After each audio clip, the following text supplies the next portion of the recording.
In this video, we are going to discuss the strengths and weaknesses of different formations and help you decide which might be the best fit for your team.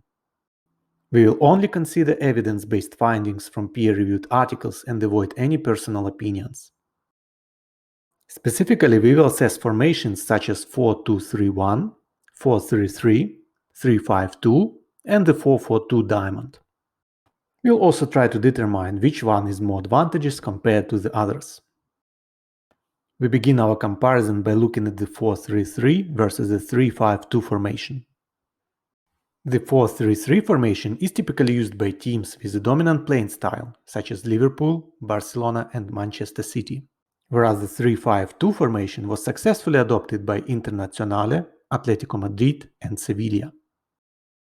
One of the advantages of the 4-3-3 formation is that it is superior in the build-up phase compared to formations with only 3 defenders in the backline. On the other hand, the 3-5-2 formation makes it easier to defend in the defensive third. In defensive organization, the defensive line of 3 center-backs becomes most of the time a defensive line composed of 5 players, which reduces the area each player has to cover. In the 3-5-2 formation, the wingbacks have to work harder as they are responsible for covering the entire flank by participating in both defensive and attacking actions.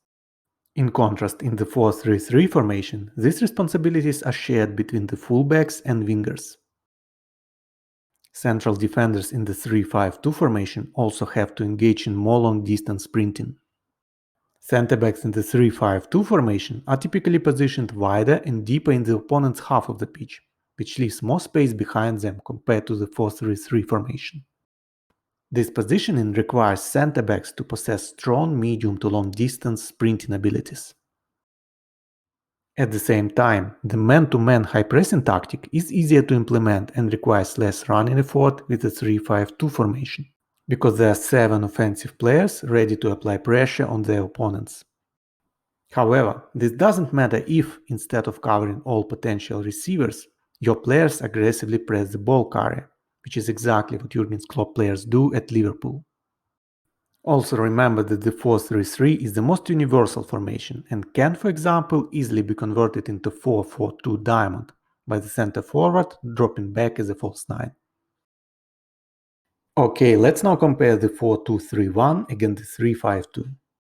For 4-2-3-1, possession doesn't matter, as it is a reactive formation typically adopted by teams that rely heavily on counterattacks. This formation was successfully employed by teams such as Tottenham Hotspur, Bayern Munich, and AC Milan. Research shows that the 4-2-3-1 is a more compact formation.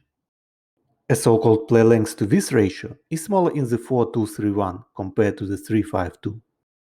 The length to width ratio is calculated by dividing the average length of players' positioning during the game by the average width. This means that it will be more difficult for the opponent to play between the lines if you adopt the 4-2-3-1 formation. In contrast, the 3-5-2 promotes better through-ball passing behavior. The pressure passing efficiency index considers the number of outplayed opponents and is high for the 3-5-2 formation. This index measures the quality of through balls by considering the pressure put on both pass initiator and receiver. Consider, for example, the following situation, where the center-back has the ball and plays it to the right wing-back, as shown in the figure. In this scenario, the number of outplayed opponents is 4. The pressure is calculated based on the distance of the closest opponent to both the pass initiator and receiver. Having a higher pressure passing efficiency index, the 3-5-2 formation is much more effective for through balls. But let's now compare the 4-2-3-1 with the 4-4-2 diamond formation. The 4-4-2 diamond formation emphasizes a possession-based style of play and was effectively used by Allegri's Juventus in 2015, Boca Juniors in 2000, and the English national team during their triumphant 1966 World Cup campaign, which made them known as the wingless wonder. Due to fewer midfielders in the central area, players in the 4-2-3-1 formation have to work harder by covering greater distances and making more decelerations compared to the 4-4-2 formation. In this regard, the close positioning of central midfielders in the 4-4-2 benefits the defense and reduces the need for defensive running movements. However, midfielders in the 4-4-2 diamond need to be highly skilled and creative, as they have a significant impact on offensive play, by playing a key role in distributing the ball into the creative zone. In the 4-2-3-1 formation, midfielders play similarly to forwards, with more involvement in goal-scoring areas and less influence in the creative zone. In summary, the 4-2-3-1 formation is well suited for teams that prefer direct play, while the 4-4-2 diamond is more effective for those focusing on possession. Okay, let's now compare the 3-5-2 formation with the 4-4-2 diamond.